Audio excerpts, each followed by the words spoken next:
وقتی از هوش رفت و توی بیمارستان به خودش اومد، اولین حرفش به زنش این بود: از زندگیم برو بیرون، طلاقت میدم. یه تصمیم در یه لحظه همه چیز رو برای همیشه تغییر داد. نگار هستم. توی یه خانواده متوسط به دنیا اومدم. 2 خواهر از خودم کوچیک‌تر داشتم. یه خانواده 5 نفری بودیم. وقتی که من به دنیا اومدم، پدرم زیاد خوشحال نشد. آخه عاشق پسر بود.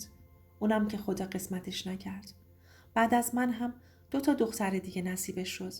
در هر صورت مادرم عاشق ما بود و خیلی هوامونو داشت. بعد از اینکه دیپلم خودم رو گرفتم، از دوست و آشنا خواستگار داشتم. اما هیچ کدومشون رو قبول نمی کردم. دلم نمی خواست ازدواج کنم و از خانوادم دور باشم. علاوه بر اون دلم می خواست با کسی ازدواج کنم که عاشقش باشم. ولی هنوز این اتفاق تو زندگیم نیفتاده بود. هر پسری که دور و برم بود یا حتی تو بیرون می دیدمشون، این حس رو برام به وجود نمی آورد که بخوام عشق رو لمس کنم. همینجوری پشت هم خواستگار داشتم که حتی چند تاشون رو پدر و مادرم هم تایید کرده بودند.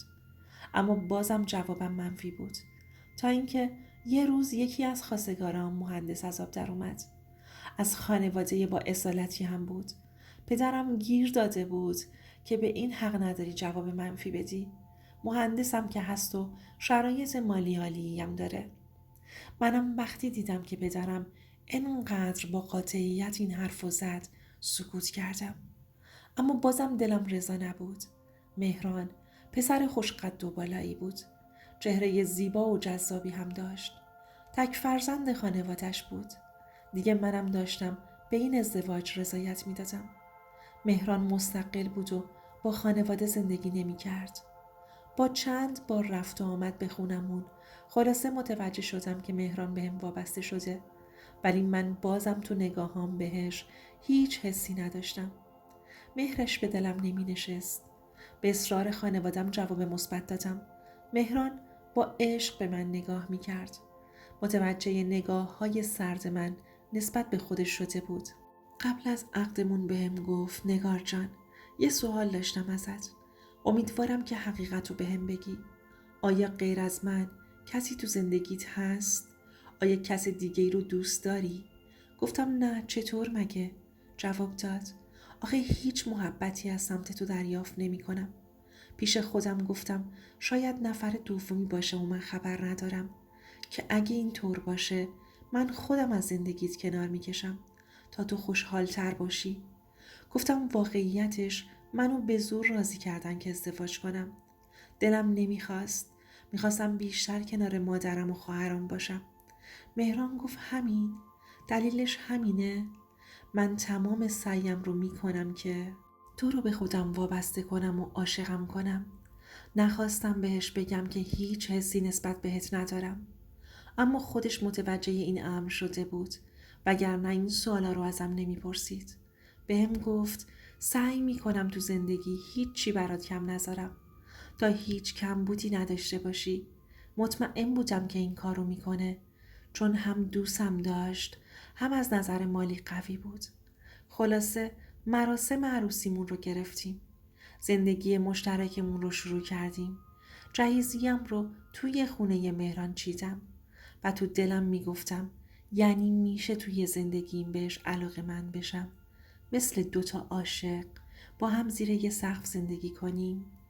هر چقدر مهران به من عشق و علاقه می‌ورزید، بیشتر بهش احساس بی‌علاقگی می‌کردم. اصلا دست خودم نبود. اصلا به دلم نمی نشست. به هر مناسبت کوچیکی برام کادو می خرید و منو با خودش به تورهای مسافرتی می برد. دلش نمی خواست تو زندگیم خلایی داشته باشم. خلاصه برام چیزی کم نمی زاشت.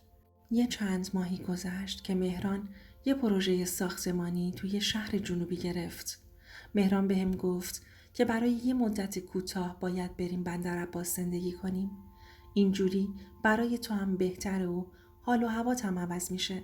و دیگه اینکه یه مقداری از خانواده ها دور میشیم و وابستگی هامون هم کمتر میشه. میدونستم که منظورش وابستگی منه. فکر میکرد که اگه منو از خانوادم دور کنه من بیشتر به خودش وابسته میشم و از این طریق میتونه عشق منو نسبت به خودش به دست بیاره. منم راهی جز قبول کردن نداشتم. وسایل‌های شخصیمون رو جمع کردیم و از خانواده هامون خداحافظی کردیم و به طرف مقصد حرکت کردیم. مهران برام بلیط پرواز گرفته بود که مسیر راه اذیتم نکنه. وقتی که رسیدیم از طرف همون شرکت خونه ای رو برای سکونت ما مهیا کرده بودند و یه ماشین شخصی هم زیر پای مهران گذاشته بودند. ولی من بیشتر دلم گرفت از اینکه تو اون شهر غریب هیچ کس رو نمیشناختم و باید حتما تو خونه میموندم تا مهران از سر کار برگرده و تازه بخوام با مهران یه ذره تو شهر با ماشین دور بزنیم و بازارگردی کنیم. روزا مهران مشغول کارش بود و منم خودم رو تو خونه با کار کردن و مرتب کردن وسایل‌ها سرگرم می‌کردم. مهران بهم میگفت نگار جان، یه وقت تنهایی از خونه بیرون نری، شهر رو نمیشناسی، ممکنه اتفاقی برات بیفته. میگفتم نه بابا، کجا رو دارم برم، خونه هستم. شبها وقتی که مهران میومد خونه شروع میکردم به غر زدن که چرا منو با خودت آوردی؟ تو خونه خودم بودم دیگه. حداقل تنهایی رو میدیدم، میرفتم پیش خانوادم. ولی الان تو این شهر غریب کجا رو دارم برم؟ اینجا افسرده میشم. اما مهران میگفت عزیزم، من فکر میکردم شاید یه شهر دیگه حال و هوات رو عوض کنه و تأثیر مثبتی توی زندگیمون داشته باشه. همینجوری روزا میگذشت تا اینکه یه شب مهران اومد خونه و گفت که تو شرکت همکاراش دور همی شبونه دارند و همه هم با خانواده هاشون هستند. ازم پرسید اگه دوست دارم ما هم میتونیم تو دور همی هاشون باشیم. شاید خوشم بیاد و از این طریق دوستای جدید پیدا کنم و از تنهایی توی غربت در بیام. جواب دادم نمیدونم، ولی خب باشه امتحان میکنیم. اگه با رویمون سازگار بود ادامه میدیم. مهران هم قبول کرد. قرار شد تو دور همی هاشون ما هم حضور داشته باشیم. اونا اصالتا مال شهر بندر بودند و ما فقط بومی نبودیم. اون شب آماده شدیم و آدرس رو یکی از همکاراش برای مهران فرستاد و حرکت کردیم. وقتی رسیدیم از ما استقبال گرمی کردند. جمع پرشور و گرمی بودند. جالب اینجا بود که همگی با همسرانشون حضور داشتند. با تک تکشون آشنا شدیم. من که خوشم اومده بود. حال و هوام عوض شده بود. به مهران گفتم خوب ما هم باهاشون ادامه بدیم. این بود که دور همی هامون شروع شد. دوره هر بار تو خونه یکی بود. تو همین مهمونی یکی از همکارا دوستای مهران که اسمش میثم بود هم حضور داشت. اون شب دوره تو خونه میثم برگزار می شد. اسم زنش لیلا بود و یه پسر 4 ساله هم داشت. وقتی که وارد خونشون شدیم میثم با خوشرویی اومد جلو و شروع کرد به احوال پرسی. وقتی دستش رو دراز کرد و باش دست دادم احساس کردم تنم گر گرفته. یه حس غریبی داشتم. خانمش لیلا هم اومد جلو و به همون خوش آمد گفت. لیلا دختر اجتماعی بود و خیلی سریع با من گرم گرفت. انگار چندین ساله که منو میشناسه. از طرز برخوردش خوشم میومد. خیلی دلم میخواست برای دوستی و رفاقت یکی از اون خانوم ها رو انتخاب کنم که قرعه به اسم لیلا افتاده بود. منم با لیلا احساس راحتی میکردم. مهران و میثم هم با هم صمیمی‌تر از قبل شده بودند. بعد از اون شب مهمونی دیگه اگه چیزی میخواستم با لیلا قرار میذاشتم و باش میرفتم و خریدم رو انجام میدادم. همش ناخواسته به میثم فکر میکردم. ولی وقتی به این فکر میکردم که لیلا دوستمه و بچهش هم بهم وابسته شده، از اون طرف هم مهران و میثم دوستهای صمیمی هستند، از فکر و خیال دست بر میداشتم. دلم نمیخواست خودمو به خاطر هیچ اذیت کنم. واسه همین خودم رو مشغول کارهای دیگه میکردم تا افکارم سمت میثم نره. ما با اونا حدود 3 ماهی میشد که رفت و آمد داشتیم تا اینکه یه شب دوره تو خونه ما افتاد. وقتی تو آشپزخونه بودم تا چای رو بریزم و براشون ببرم دیدم میسم وارد آشپزخونه شد و بهم گفت میتونم یه لیوان آب بردارم؟ جواب دادم خواهش میکنم بفرمایید. دوباره گفت میتونم یه چیز دیگه بگم؟ رو کردم بهش و گفتم جانم. با لبخند گفت شما خیلی زیبایید. تا اینو گفت سرم رو بالا آوردم و تو چشماش نگاه کردم. نمیدونم چند ثانیه گذشت که به هم خیره مونده بودیم و پلک نمی زدیم. خیلی سریع به خودم اومدم و گفتم شما لطف دارید و بعدشم سریع سینی چایی ها رو تو دستم گرفتم و از آشپزخونه بیرون اومدم. قلبم شروع کرده بود به تون تون زدن. انگار اون حس خوابیده درونم بیدار شده بود. اونم برای میسم. و چطور ممکن بود؟ ما هر دوتامون متأهل بودیم. حس غریبی بود. ولی هر چی بود من خیلی این حس رو دوست داشتم. وقتی که از آشپزخونه اومد بیرون و روی مبل نشست متوجه بودم که تمام نگاهش به منه. هول کرده بودم. دلم نمیخواست اون نگاهش رو کسی ببینه. مخصوصاً مهران و لیلا. اون شب با هر استرسی بود تموم شد و همه به خونه هاشون رفتند. تا اینکه 2 روز گذشت و من تو خونه تنها بودم. دیدم گوشیم زنگ میخوره. وقتی جواب دادم میسم پشت خط بود. از زنگش جا خورده بودم. تا گفتم الو. گفت سلام نگار جان. میسم هستم. میخواستم باهات حرف بزنم. لطفاً به حرفم گوش کن. چیزی واسه گفتن نداشتم. زبونم قفل شده بود. فقط گفتم مهران خونه نیست. گفت میدونم عزیزم. من با خودت کار دارم. مهران سر پروژه هستش و چون میدونستم الان تنهایی زنگ زدم. یه لحظه ترسیدم. گفتم چیزی شده؟ جواب داد آره یه چیزی شده. من یه چیزیم شده. من بهت علاقه‌مند شدم و اصلا نمیتونم جلوی این حس خودم رو بگیرم. تمام لحظه ها بهت فکر میکردم. من و لیلا به روش واسطه‌ای با هم ازدواج کردیم و عشقی هم در کار نبوده. از وقتی که تو رو دیدم هوش از سرم رفته. دیگه به چیزی غیر از تو هم فکر نمی کنم. تا جایی هم که متوجه شدم تو هم مثل این که به همسرت علاقه‌ای نداری. لیلا خیلی زن خوب و مادر نمونه‌ای هستش. اما من عاشقانه باهاش ازدواج نکردم. ولی الان چند وقت از عشقت حالم خوب نیست. خواستم اینا رو تو هم بدونی. دیگه نمیتونستم تنهایی این حقیقت رو به دوش بکشم. من عاشقت هستم و تا آخرش هم به پات میمونم. خودم هم تو قلبم بهش علاقه پیدا کرده بودم. نتونستم در مقابل احساساتش به خودم دووم بیارم و بدون در نظر گرفتن مهران و لیلا و پسر میسم دوستی باهاش رو قبول کردم. و چون تو اون شهر غریب بودم و کسی هم منو نمیشناخت خیالم جمع بود که کسی متوجه رابطه ما نمیشه. خلاصه حدود 8 ماه من و میسم با هم در ارتباط بودیم. خیلی هم از بودن در کنار هم لذت می بردیم و خوشحال بودیم. هر وقت مهران پروژش تا دیر وقت طول می کشید میسم خونه ما بود و هر وقت لیلا و پسرش خونه مادرش بودند من خونه میسم. طوری رفت و آمد می کردیم که کسی بوی نبره. همیشه می گفتیم اگرم کسی فهمید نهایت راحت تر به هم می رسیم. این حرف شده بود دلگرمی ما. تا اینکه بعد از چند وقت پروژه مهران هم تموم شد. مهران وقتی به خونه اومد بهم گفت که پروژم تموم شده نگار جان. میتونیم به شهرمون برگردیم و تو هم خانوادت رو ببینی. اما من از شنیدن این حرف کلی ناراحت شدم و جواب دادم نه من تازه به اینجا عادت کرده بودم و دوست پیدا کردم. همینجا بمونیم. پروژه‌های بعدیت رو از همین شهر بردار. مهران گفت تو که از اول راضی نمی شدی. دوست داشتی بری پیش خانوادت. به زور نگهت داشتم. حالا داری اینجوری میگی؟ من موندم با اخلاقت چیکار کنم؟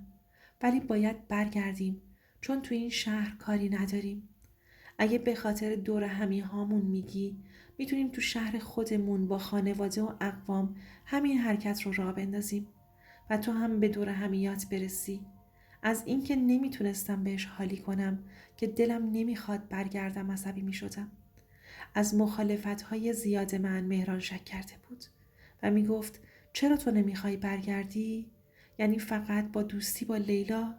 چون دوست صمیمی من فقط لیلا بود. گفت به خاطر لیلا میخوای بازم از خانوادت دور بمونی؟ من چیزی نمیگفتم. وقتی که ماجرا رو برای میثم تعریف کردم گفت سعی میکنم توی شرکت یه کاری کنم که بازم به وجود مهران نیاز باشه. این شد که دوباره مهران تو اون شرکت مشغول شد و من و میثم هم در کنار هم به آرامش میرسیدیم. من از اینکه داشتم پشت هم به مهران خیانت میکردم هیچ حس عذاب وجدانی نداشتم، تا اینکه یه روز که قرار بود میثم بیاد خونمونو با هم باشیم. وقتی که میثم اومد و از اومدنش یه نیم ساعت هم نگذشته بود صدای داد و فریاد مهران بلند شد. هر دوتامون خشکمون زده بود. مهران میبایست اون ساعت از روز سر کار میبود، اما اون روز سر کار نرفته بود.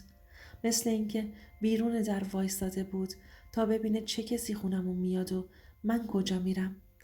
وقتی که میثم رو دیده بود که وارد خونه شده طاقت نیاورده بود و داخل خونه شد. وقتی که در رو باز کرد و ما رو با هم دید شروع کرد به داد و فریاد کردن. خواست سمت میثم حمله ور بشه. هر چقدر سعی کرد نتونست. یهو از حال رفت و نقش زمین شد. من که مثل مجسمه ها مونده بودم. نمیدونستم چی کار کنم و چجوری از این کارم قصر در برم. میثم خیلی راحت و آروم گفت که میخوای چی کار کنی؟ گفتم باید ببریمش درمانگاه. من نمیتونم اینجوری ولش کنم. میثم بلندش کرد و بردش تو ماشین و به درمانگاه رسوندیمش. تو ماشین فقط گریه میکردم و میگفتم حالا چی کار کنیم؟ میثم گفت نگران نباش، نهایت طلاقت میده و خودم میگیرمت. این حرف میثم بهم دلگرمی داده بود. پرستار بهش سرم بس کرد و گفت که دچار شوک عصبی شده. میثم منو گذاشت تو درمانگاه و خودش هم رفت تا یه وقت مهران چشاشو باز کنه نخواد اونو ببینه. منم کنار تخت مهران نشسته بودم. وقتی به هوش اومد بهم گفت برات متاسفم که تو غربت با یه مرد غریبه به من خیانت کردی. تو ارزش عشق منو نداشتی. خیلی زود از زندگیم برو بیرون. چرا اینجا موندی؟ برو وسایل هات رو جمع کن و برو خونه پدرت تا تکلیفت رو مشخص کنم. نمیخوام دیگه چشمام به چشات بیفته. تو آدم کثیفی هستی و نمیخوام دیگه یه لحظه هم بیشتر تو زندگیم باشی. با این حرفش ناراحت شده بودم. از درمانگاه اومدم بیرون. یه دربست گرفتم تا خونه. تو مسیر راه به میثم زنگ زدم اما جوابمو نداد. رسیدم خونه و وسایل هام رو جمع کردم که دیدم گوشیم زنگ میخوره. میثم بود. بهم گفت چی شده؟ تمام حرفای مهران رو بهش گفتم. گفت اشکال نداره. خلاصه که یه روزی اینجوری میشد و مهران میفهمید. بهش گفتم دارم وسایل هام رو جمع میکنم که برم ترمینال. جواب داد باشه برو و مراقب خودت باش تا ببینم برنامه مهران چی و بعد باهات هماهنگ میکنم. یه آژانس گرفتم سمت ترمینال راه افتادم. تو مسیر فقط دلخوشیم میثم بود. زندگیمو به خاطر میثم خراب کرده بودم. به وعده هایی که بهم داده بود اعتماد کرده بودم. وقتی که رسیدم یک راست رفتم خونه خودم. میدونستم مهران تا بره کاراش رو جمع جور کنه یه چند روزی طول میکشه. خونه خودم موندم و حتی به خانوادم هم زنگ نزدم. ولی میثم با من در تماس بود. بهش میگفتم تو هم جریان رو به لیلا بگو تا شما هم جدا بشید و ما به هم برسیم. میثم میگفت باشه حالا میگم، یه روز دیگه میگم. همش امروز و فردا میکرد تا اینکه یه روز صبح که تازه از خواب بیدار شده بودم در خونه باز شد و مهران وارد شد. تا منو تو خونه دید گفت تو توی خونه من چی کار میکنی؟ کی به تو گفته که بیای خونه؟ زود باش برو خونه پدرت تا تکلیفت رو مشخص کنم. بهش گفتم بذار حرف بزنیم و بدون سر و صدا از هم جدا بشیم. مهران روی یک پاش مونده بود و میگفت همین الان از خونم برو بیرون وگرنه زنگ میزنم خانواده‌ات بیان ببرنت. منم به خاطر اینکه آبروریزی را نندازه وسایل‌های شخصیم رو برداشتم و تو چمدون ریختم و یه ماشین گرفتم و سمت خونه پدرم راه افتادم. وقتی رسیدم خواهرام و مادرم وقتی منو با چمدون دیدن تعجب کرده بودند، اما نخواستم چیزی متوجه بشن. واسه همین گفتم که با مهران بحثم شده اومدم اینجا. وقتی پدرم اومد خونه و چمدونه هام رو دید قضیه بحث رو باور نکرد. فردای اون روز مهران به پدرم زنگ زد و بهش گفت میدونی که نگار چرا الان پیش شماست؟ پدرم جواب داد گفت بحثتون شده مهران؟ گفت نه خیر، به من با دوستم خیانت کرده و همه ماجرا رو برای پدرم تعریف کرد. پدر بیچارم مثل مجسمه ها پشت گوشی مونده بود و باورش براش سخت بود. مهران بعد از اینکه همه چیز رو برای پدرم تعریف کرده بود، بعد از 1 هفته درخواست طلاقم رو فرستاد.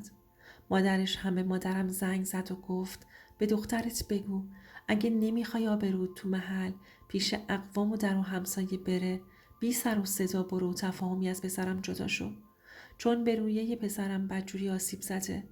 مادر بیچارم از خجالت میگفت چشم میگم بهش. پدرم با هم حرف نمیزد تا اینکه خیلی زود به صورت تفاهمی از هم جدا شدیم. ولی از فردای اون روز وقتی خواستم خبر طلاقم رو به میثم بدم گوشیش خاموش بود. من اعصابم خیلی به هم ریخته بود. واسش پیام گذاشتم و گفتم که طلاقم صادر شده، که اونم کارای طلاقش رو انجام بده. اما بعد از 1 هفته بهم پیام داد که من نمیتونم از زن و بچم دست بکشم و بدون اونا زندگی کنم. نوشته بود که رابطه ما فقط یه اشتباه بوده و حلالش کنم. وقتی که پیام رو خوندم دنیا روی سرم آوار شد. من به خاطر میثم زندگی خودم رو از بین برده بودم. با وعده های پوچش به شوهرم خیانت کرده بودم. اما اون خیلی راحت منو به خاطر زندگیش کنار گذاشت. خانواده مهران هم دختر همسایشون رو به عقد مهران در آورده بودند. من نه راه پس داشتم نه راه پیش. فقط برای خودم افسوس می‌خوردم که یه همچین مردی که عاشق زنش بوده و برای زندگیش می‌جنگیده خیانت کرده بودم. الانم از این ماجرا چند ساله که میگذره و من هنوزم تنهام. ولی از دور و نزدیک شنیده بودم که مهران صاحب دختری شده و با خانواده‌اش تو خارج از کشور زندگی میکنن. بعضی تصمیم ها مسیر یه عمر رو عوض میکنند. این فقط یه داستان نبود، یه هشدار بود. مرسی که تا آخر موندی. اگه خواستی صداهای بیشتری از زندگی‌های واقعی رو بشنوی، لطفاً لایک کن، سابسکرایب کن و بذار صدای دردها خاموش نشن.